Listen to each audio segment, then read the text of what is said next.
Good evening, everyone. Welcome to the AFT Show. It is episode number 9, and today's episode is brought to you by the Cat Rental Store. I'm Scotty Dubler, the voice of American Flat Track and co-host of the podcast Off the Groove. We've got an exciting show today. Two awesome guests. Actually, both riders are from the AFT Singles presented by Russ Brown Motorcycle Attorneys. But first, let's bring in my co-host today. That's Kristen Beat from NBC Sports. Kristen, where are you at? I'm in North Carolina. But I think it's kind of neat that we have both guys, Mikey Rush and Chad Cose, Californians. I'm a Californian too, so sorry, Scotty, you were outnumbered today. Well, I'm originally from South Dakota, but I consider myself an Okie. I grew up pretty much in Oklahoma, but I know you like Oklahoma, but now you're in North Carolina. How's the new house? How's the move going? Well, we still don't have furniture. So we're just kind of hanging out and enjoying our time together. Yesterday, it was sunny for a few hours in the morning. So I was telling you before the show started, I went out and tried to plant some of the corn that I had planned in. I'm growing an organic garden in the backyard, and I Nice. spent a bunch of time sowing my corn yesterday. Now's the time to plant. And then this huge rainstorm came in, and I could just see the corn like lifting out of the ground and floating down the river. So that was my day yesterday. But it's nice to be able to spend the time at home and kind of occupy myself a little bit. I'm just counting down days until the race season starts. Well, at least we know when we're starting, July 17th and 18th down there in Florida at Volusia. So that's something we have to look forward to now, and the schedule's out. So we've got, like you said, we've got two great guests today, both from the AFT Singles presented by Russ Brown Motorcycle Attorneys class. Both of them from California. Both are really fast, and we'll have one at a time up a little bit later on. We'll have Chad Cose. But first, let's bring in one of my favorite riders in the pit area, Mikey Rush, ladies and gentlemen. You guys used to know him as number 54, and now he rocks the number 15, and he's doing it for Estenson on the Yamaha. What's up, Mikey? What's up, guys? How are you? We're great, man. How are you doing? I'm doing wonderful. Mikey, where in California do you live? I live in a small little town, Hollister, California. It's right by the Bay Area, right by San Jose, basically. What track did you kind of grow up on, and where'd you start racing flat track out there? Actually, my first ever flat track race was at the San Jose Fairgrounds, actually, at the old barn burners, they used to call it. Little short track inside of a little barn. So I think I did my first race there when I was about four and a half years old, probably. And then after that, we started going to the Lodi Cycle Bowl every weekend. So that's where I basically started doing this. Mikey, a lot of people associate like California with being the motocross, the supercross mecca. A lot of the pro guys live out there, train out there. You have Hangtown, right around the corner in Sacramento area. What was it like being a flat tracker in what's generally considered like the motocross, the supercross mecca? It's a little different, I guess, but it's still a motorcycle. There's still a lot of flat trackers around here, for sure. Around my area, there's a lot of fast guys I looked up to growing up. Ricky Graham, Doug Chandler, Chris Carr. Chris Carr grew up riding at the Lodi Cycle Bowl just like I did, so it's – yeah, definitely the motocross background over here is huge, especially in the Southern California. I'm in more side Northern California, but Southern is like huge for motocross and guys all those guys. But motorcycles are motorcycles, man. If you're racing, you know all those guys, and hopefully they know us too. It's a pretty cool area to be from. Mikey, you're a stay-at-home dad. You raising your two daughters during the day. Your wife goes to work.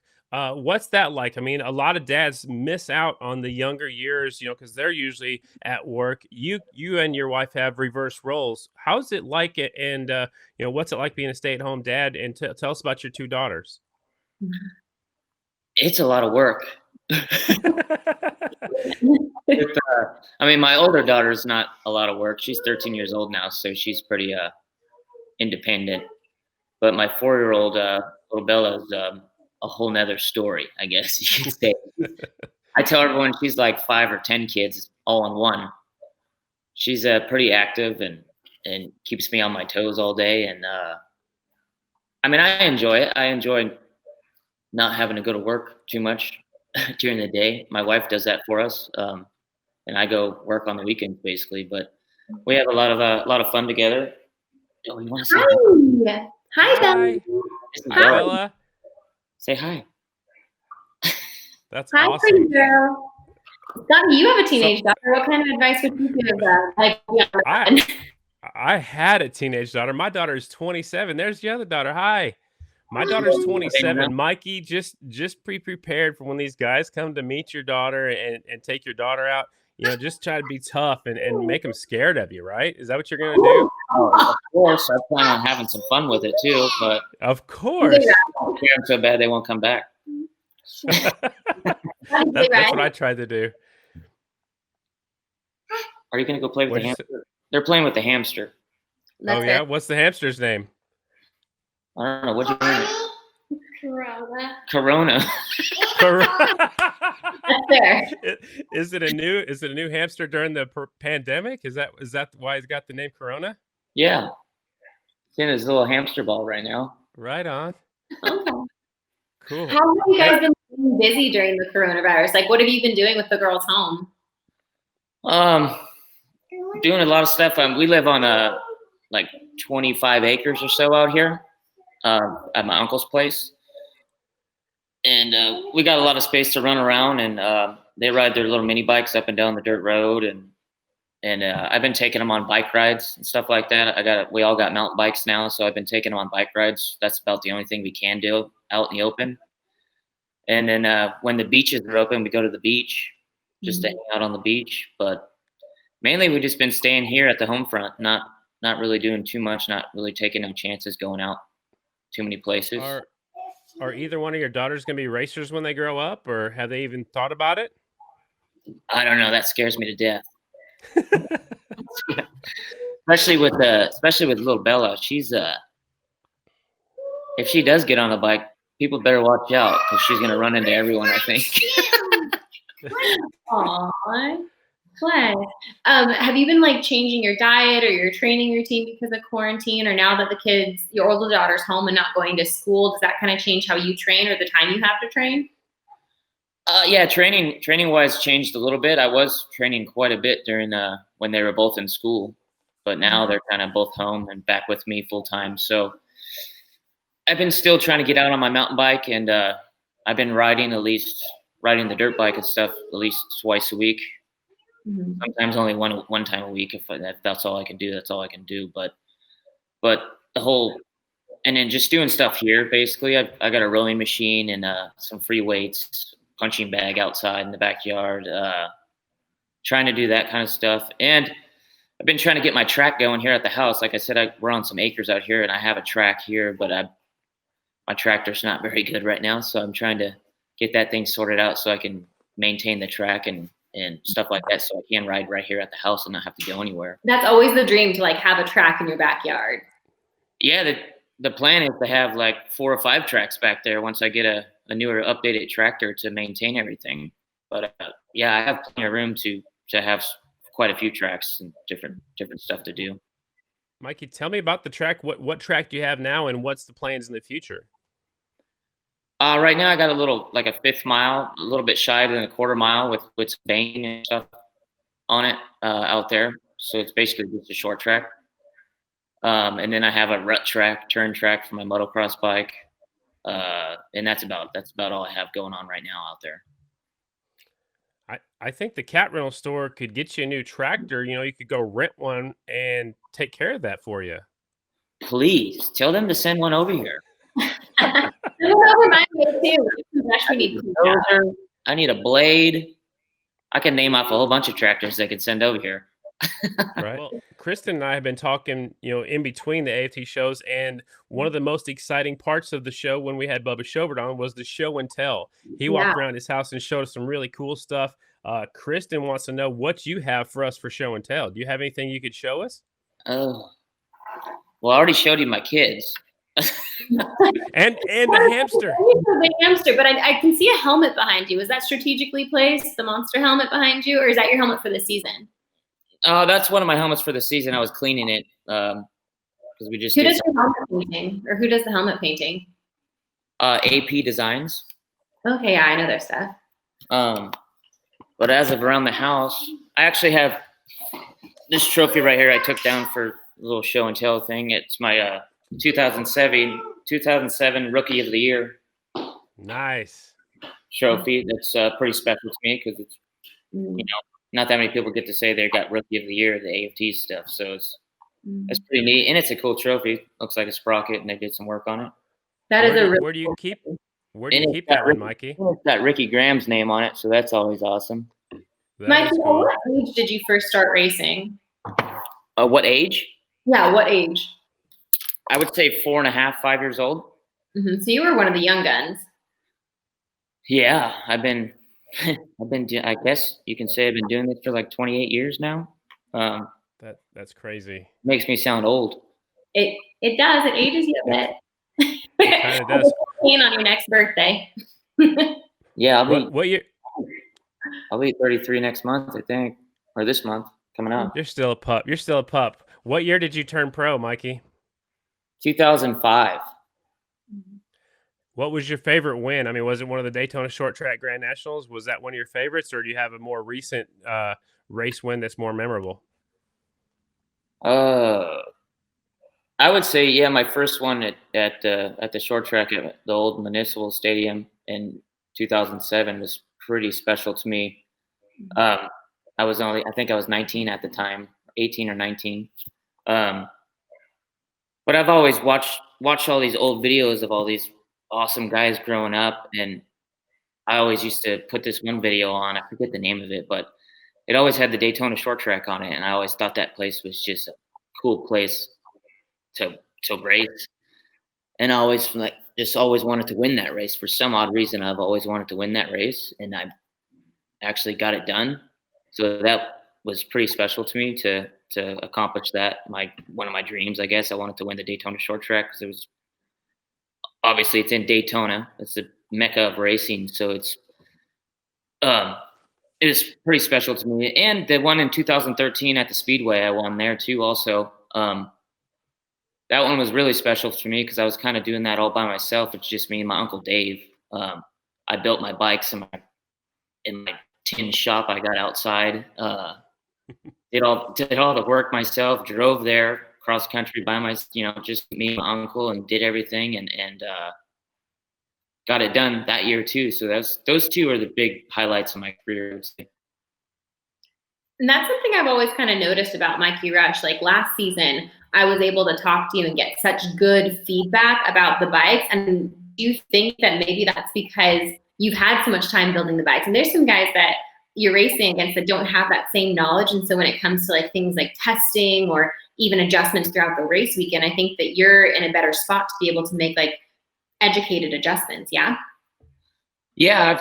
It's been 28 years. So it's like, if you can't catch on, I guess you're doing something wrong. If you can't catch on, I'm trying to set up bikes.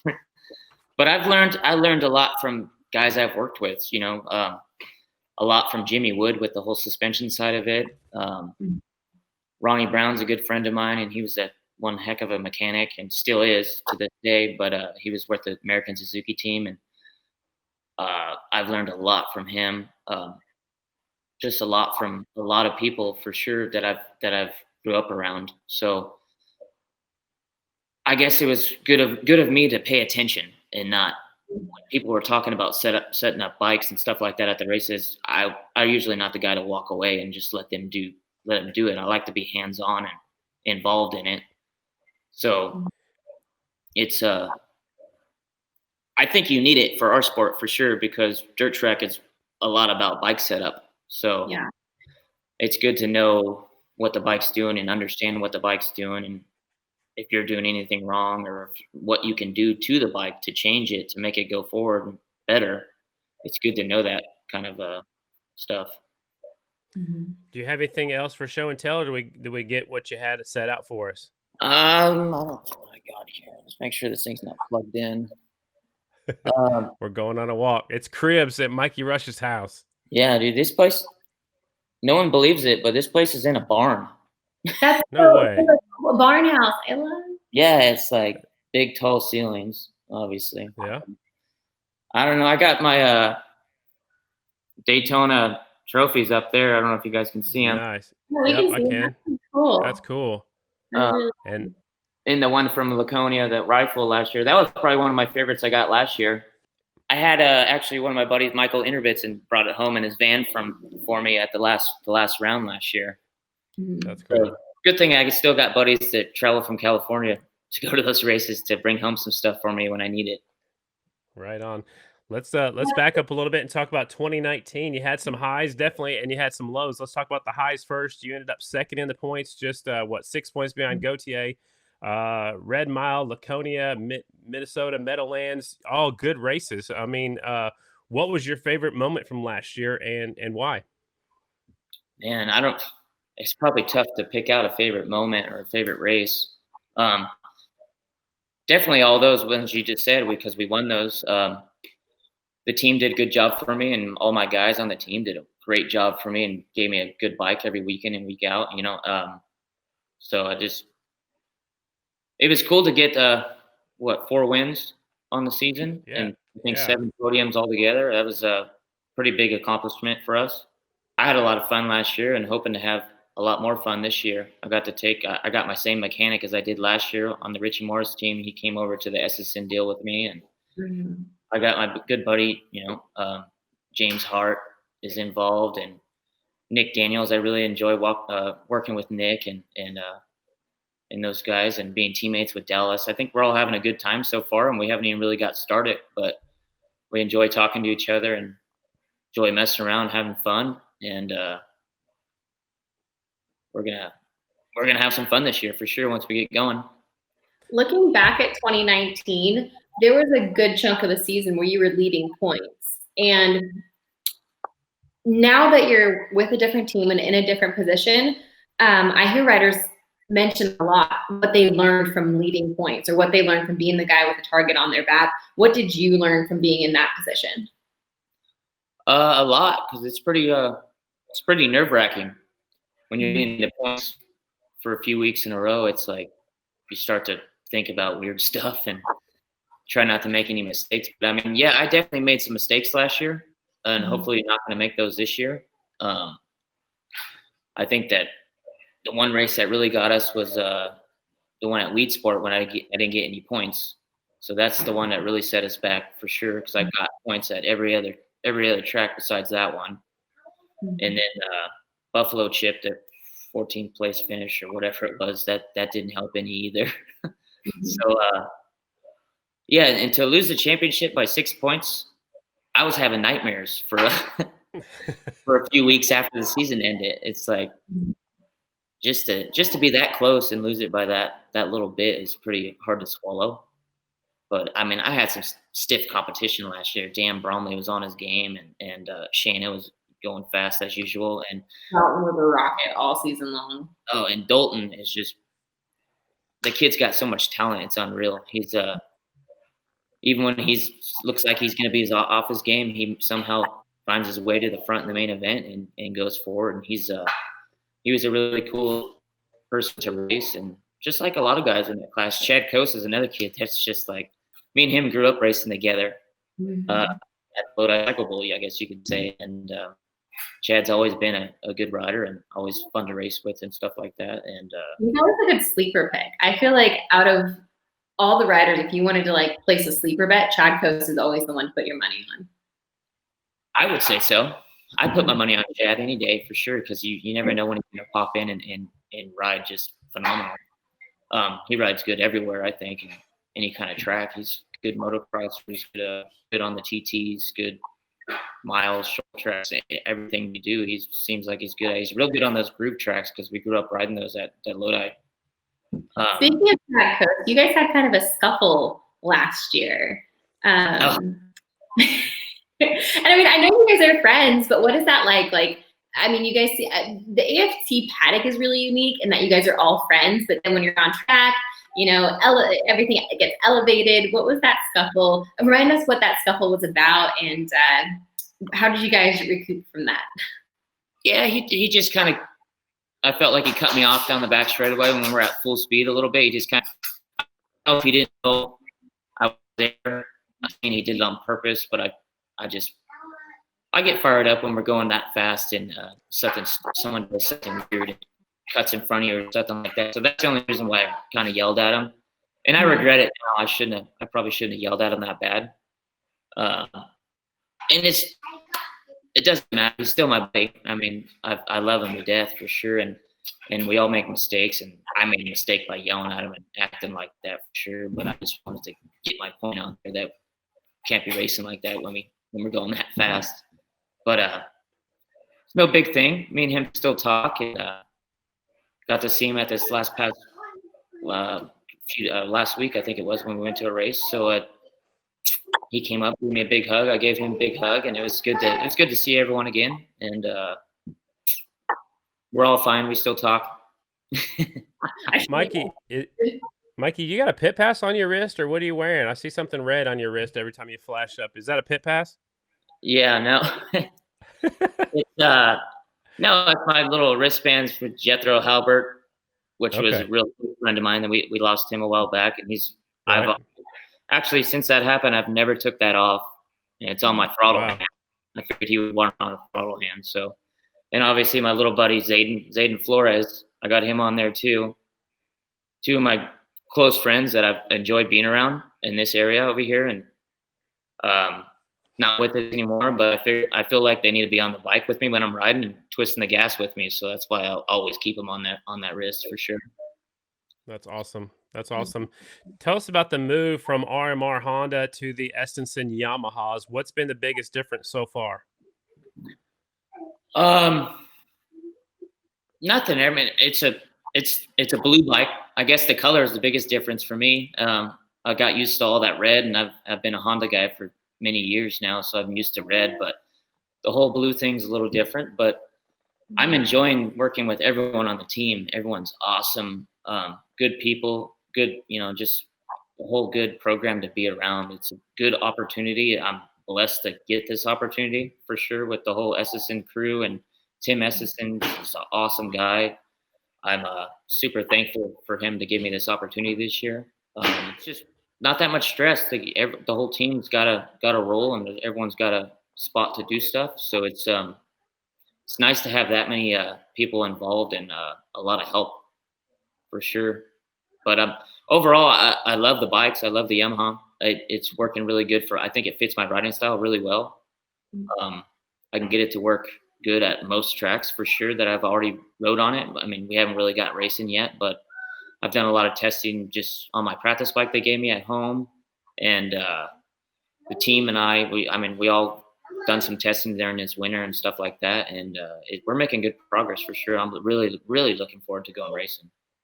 Just for like the gearheads at home, how is the 2020 Yamaha maybe different than the 2019 Honda that you were on as far as like power delivery or setup? I know the chassis is sometimes a little bit different. Like, what are the biggest differences? Not to say they're better or worse, but like, what are the differences you've noticed? I would say the power band on the Honda is pretty snappy, which works great for like a tacky track or something that's really hooked up and a lot of grip. Or if you're racing Supercross, you got to get out of those little tight corners and pop over those big triples, or you got to have a lot of pop off the bottom of the lower end. But I would say that's the biggest difference between the red bike and the blue bike. The blue bike rolls up a lot smoother. It's easier to get it to hook up on the slipperier tracks through the middle of the corner and exit of the corner, and that's kind of where I struggled last year, is through the middle and the exits. So I think the Yamaha fits my style a little bit better for those types of tracks. But mainly the power band is super smooth on it. The chassis overall is really forgiving. It doesn't really get violent or do anything weird on you or anything. It's pretty stable and forgiving. So that's the main reason. Those two things I really like about it for sure. Mikey, you're perfectly positioned to win the title this year. I mean, all the pieces are right there in place. Do you think that you can do that in 2020? I sure hope so. I know I got all the tools to do it. I would say almost the best team out there for sure. We got all these awesome sponsors involved, and I got awesome mechanics. I got awesome people to work with on the team. This is probably the most prepared I've been for a race season in years. Basically, just my fitness is a lot better this year than it was last year because I had more time. I mean, when the kids were going to school, I had more time to go train during the day and ride. Like before we went to Daytona, I was riding 4 to 5 days a week and pedal on the bicycle and just doing everything I could do. So I was pretty prepared going into Florida. Pretty big bummer that we didn't get the race, but I don't know. I hope I can get it done for sure. But the singles class is stacked, man. There's so many fast guys. Anybody can win a race. Even the teammate, I think, is going to be one of the probably your biggest competition this season, Dallas Daniels, especially now that he's got a partial season under his belt. What is it like working with Dallas and being on the same team as Dallas? Oh, Dallas is awesome. It's good to have a young buck as a teammate for sure because I don't really want to get beat by the kid all the time because then everyone rubs it in that I'm old, Right. Uh-huh. Are you sharing secrets or are you keeping secrets on that team? I am sharing everything I possibly can with the kid because I want to see him succeed. Mm-hmm. I've known that little guy since he was in diapers. His dad, I used to race against his dad. Me too. Me too. But yeah, I used to race against Nick a little bit, and I remember when he started bringing Dallas to the races in diapers at Springfield TT or Springfield Short Track or something is where I first seen him. And now to be working with his dad as a crew chief of our whole 450 program, and being teammates with Dallas is awesome. He's a fun kid to be around. He's respectful. I think we're gonna have a good year this year, and he's definitely, I would say, my main competition this year for sure because I know what kind of equipment he's on, and we got good equipment for sure, and we got good people behind us, and he's just fast, man. He's got natural talent. He can, even when the bike's not working that good for him, he still gets on that thing and goes forward. It's crazy, but I would say him and Chad and Shayna and Henry. Henry's popped in there now, so I think that's going to be a wild card there. I got a lot of experience racing Henry, so it's I know what to expect.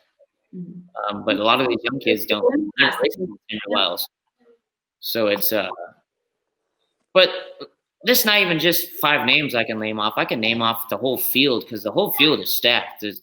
All those kids, and they're so fast now. It's crazy. So I think our class is going to be the most exciting class, I think, to watch. If I was a fan, I would be excited to watch the 450 class because we had some good races last year. I'm excited for the start of this. Awesome. Well, Mikey, thank you so much for your time, and thanks for showing us around your house and your daughters. And we got to meet the hamster Corona. We wish you good luck in 2020. And again, thanks for your time, bud. Thanks, guys. I appreciate it. That was Mikey Rush. We'll take a quick break. When we come back, we'll talk to the California kid, Chad Cose, up next. You own the job. The mornings that start too early. The nights that go too late. And every unexpected, unpredictable, unthinkable, unbelievable thing in between. You own it all. It's good to know you can rent whatever you need from people that do whatever it takes. Let's do the work. And welcome back to the AFT Show, episode number 9. Today's show is presented by The Cat Rental Store. Of course, I'm Scotty Diebler. Kristen Beast down there below me, and bringing in the California kid himself, Chad Cose. What's up, buddy? How are you doing? How's it going? Not bad, man. Just living life down here in Florida, so just enjoying the sunshine and, all this nice weather. Which coast is the best coast? California or the West Coast or Florida and the East Coast? Oh, that's a tough one. California is running through my veins, so it's like I love California, but I think recently Florida's become like a little bit of a second home. So it's you have the beach wherever you go. So I guess if you look at it that way, I got the best of both worlds. So politically correct. So have you seen anything crazy down there in Florida since you've been down there?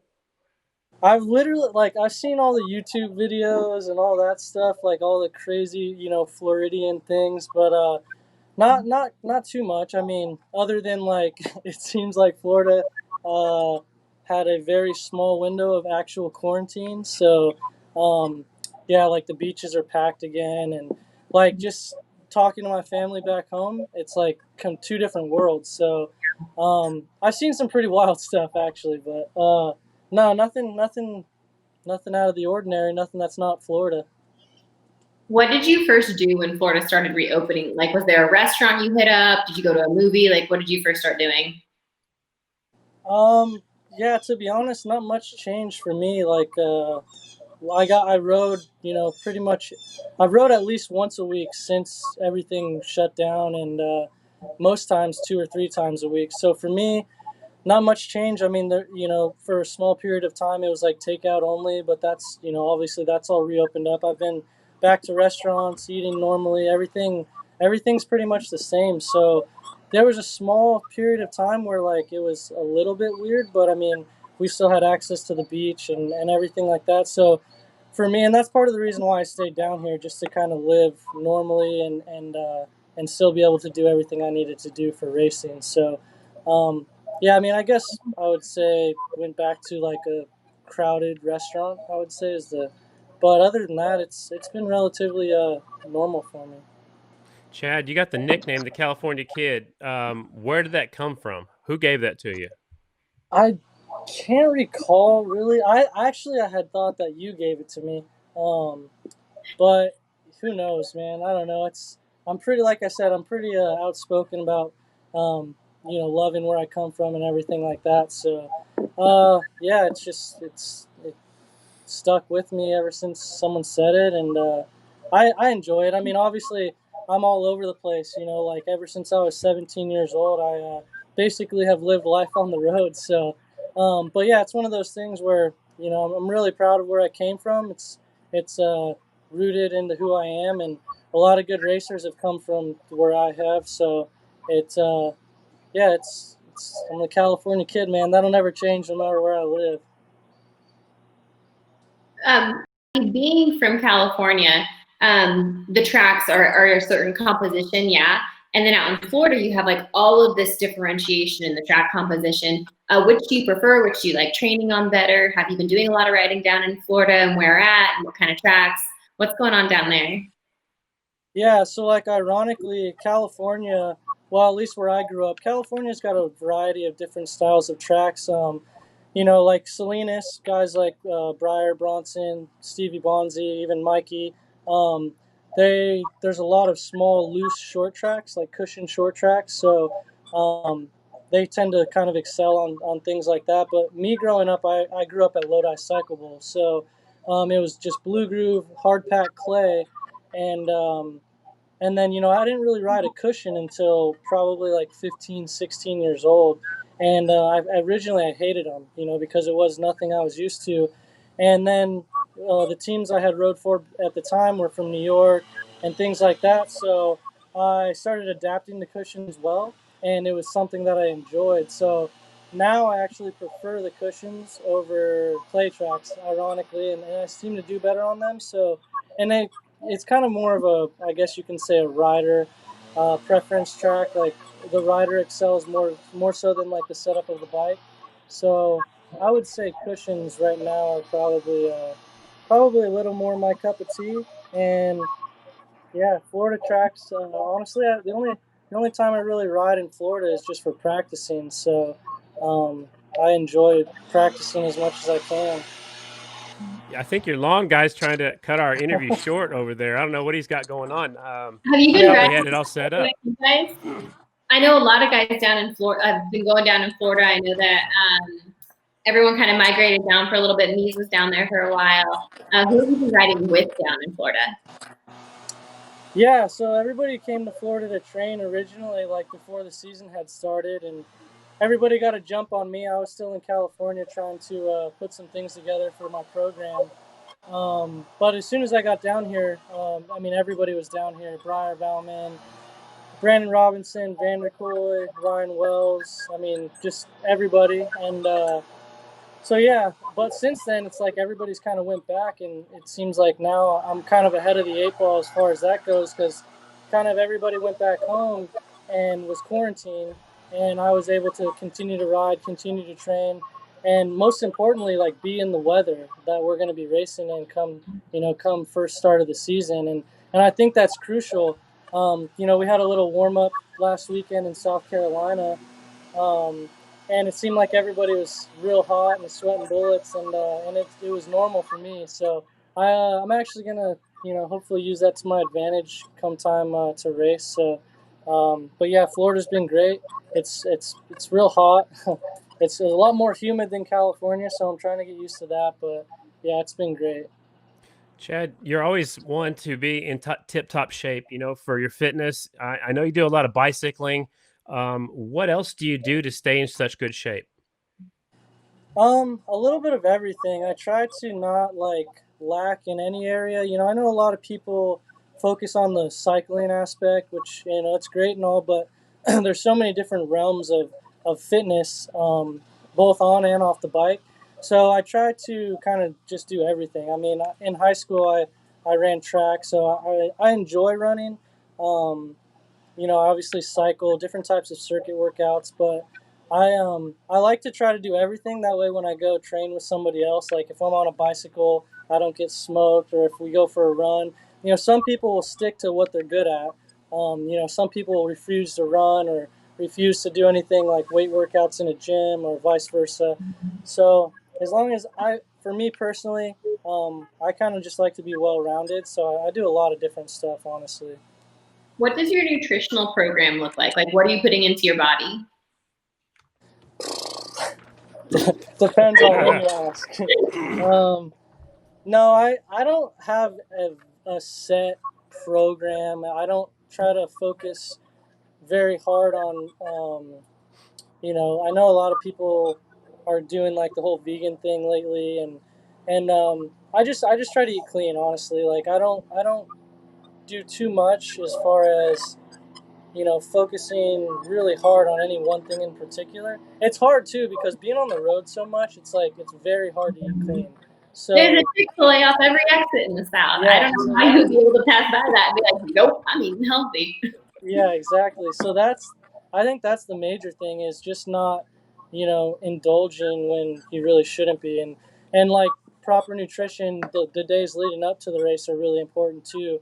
I think people underestimate like how important hydration is for us and things like that. So I kind of just try to make sure right around the race time, everything I'm putting in my body is going to benefit me during the race, and then obviously recovering after the race. So no secrets for nutrition. Just eating clean, and definitely hydration is huge. I've seen you kind of splurge after race. I think after Peoria, we went to Chipotle, and I think you tore up everything in sight. I think your plate was completely full and it was gone. So how does your body look so great, even eating that stuff? I mean, I can't do it. There's no way. Come on, Scotty. Some of us are just blessed like you. But no, actually, I'm a big eater, actually. And yeah, Chipotle is like my go-to. It's not. I mean, I wouldn't say it's not obviously the healthiest, but it's also for like on the road fast food stuff. It's about as healthy as you can get. So I eat Chipotle a lot. And as far as maintaining the figure, dude, people joke and like, oh, you're naturally blessed and naturally gifted athletically and everything like that. But the older I've gotten, the more aware that's become that it's not the case. Like I've been having to work pretty hard to stay in shape. Everything's gotten harder. When you're in your early 20s, it's like you can eat anything, you can not work out. Like it still seems to be you still have all the tools necessary. But when you get older, it becomes tougher for sure. Chad, how old are you now for fans at home? Oh man, the loaded question. I don't know. I've never really told the truth on this, so I don't think I'll start now. We'll just say 20-something. 20-something. Uh-huh. What, for you this season, I feel like there were these great moments at like early stages of the races where you would be leading laps or in the mix. And something you and I talked about frequently throughout the season was like, how do you close? We get to the Black Hills half mile and finally like you close in on a race, you get that win. What did you kind of learn throughout the 2019 season about yourself, about racing, and how to close those races well? It was kind of funny. We brought the Suzuki back out at Black Hills, and you know, Suzuki traditionally is a little bit under horsepower and things like that, and that's one of the biggest, fastest tracks. But we had tested the bike and made a lot of changes, and that was, my mechanic Tom Englehart had circled that race. Like, all right, we're gonna bring this out, and it was almost like the perfect storm. We were real hungry to prove what it could do. And we had some stuff to race for too, like Ron Hamp, who had built the engine, just had recently passed away. So a lot of it played into that particular day, and we we were gonna give it everything we had to win the race, and fortunately we came out on top. So that was great for everybody. Kristen mentioned some of the highs. You also got third at Lima. You did really good in the production twins class. You got fifth in the points in the singles class. Some of the lows, maybe. Let's talk about those. The Red Mile, you had no points there, and we talked to Mikey Rush a little bit ago, and you and him kind of had a little bit of scuffle at Paris. So tell us about the lows. What happened at the Red Mile, and then talk us through your version of the scuffle at the Paris half mile. The scuffle. The scuffle. Yeah. So as far as the Red Mile goes, that was the only main event that I had missed on the whole schedule in the 450 class, and we had the left shroud that was catching all the wind, and I literally went from like second back to like 11th or 12th place. Like, it's literally like if you're driving your car down the freeway and you stick your whole entire body out the sunroof, it's a big disadvantage.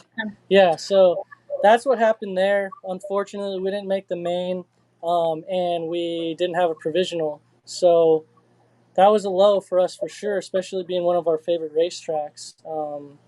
But yeah, as far as the scuffle goes, that was a little bit uncharacteristic, I think, for me and Mikey both. Like, we're very similar in a lot of aspects. Like, we're both really mellow mannered, but at the same time, I don't know if there's two people who get a little bit more hot-headed than me and Mikey. So, like, if you push the right buttons with us, we can get pretty fired up. So, yeah, I think honestly it was a racing incident. Like, if you go back and look at the video of that day, in particular, like off the start, the line was straight to the bottom, and I was all the way on the top on the starting line, and I had definitely got the jump over everyone and started cutting down to the bottom, and sort of cut down in front of Mikey. So I don't think he was real happy about that. But roles reversed, and someone had done that to me, I would have totally understood.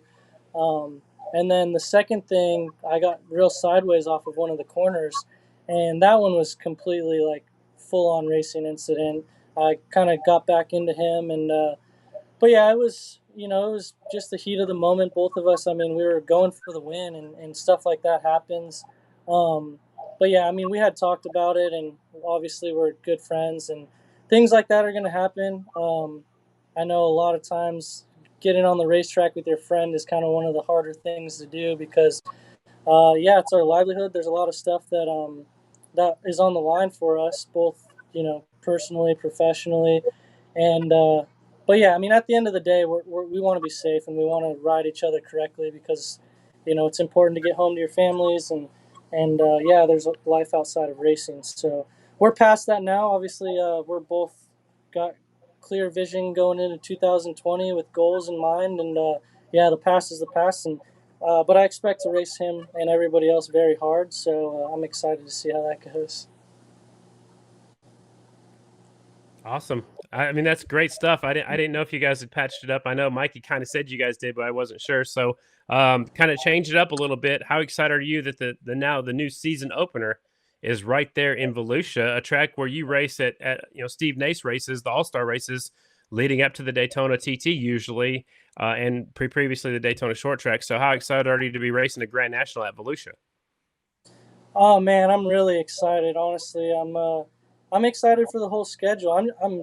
I know everybody's excited to go racing and everything, but yeah, and it's kind of cool. Like I said, Florida's almost become a second home. So I'm down here in the elements training, and it feels like it's almost like a backyard thing now. But yeah, we had previously raced the All-Star race there at Volusia and won. So I think we've got a pretty good setup going into it. I know everybody else is progressing, getting better as a rider, teams, bikes. Everything will be different from when we showed up there, but I mean, it's great to know that I won going into the season, and then being a double header too. That'll be interesting. All the races being double headers is going to be kind of a new aspect for all of us, um, and definitely fitness is going to be a huge role going into that for sure. So Chad, this season, the entire 2020 singles season, you're going to be on the Wally Brown Racing Suzuki. Tell me about Wally Brown and his involvement with that team. Yeah, so Wally's got a very big background in NASCAR. He's the competition director with Joe Gibbs Racing, so he's got a lot of experience um, in the car racing world. Is relatively new to motorcycles. He's always been a big fan of flat track, dating back to his father and grandfather. But I mean, I think it's going to be huge as far as what they know and what they can apply to flat track racing.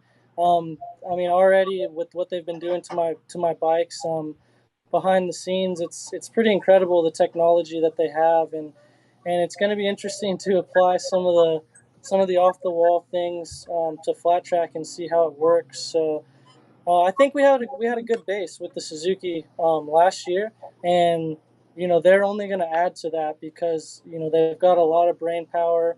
We've got several very smart guys on the job, and it's a constantly improving. Like each week, we'll have a conference call or a group text, and everything's progressing, and I'm very happy with it. Like since I've turned professional, this is by far the best situation that I've been in, and one that I'd like to continue with going forward.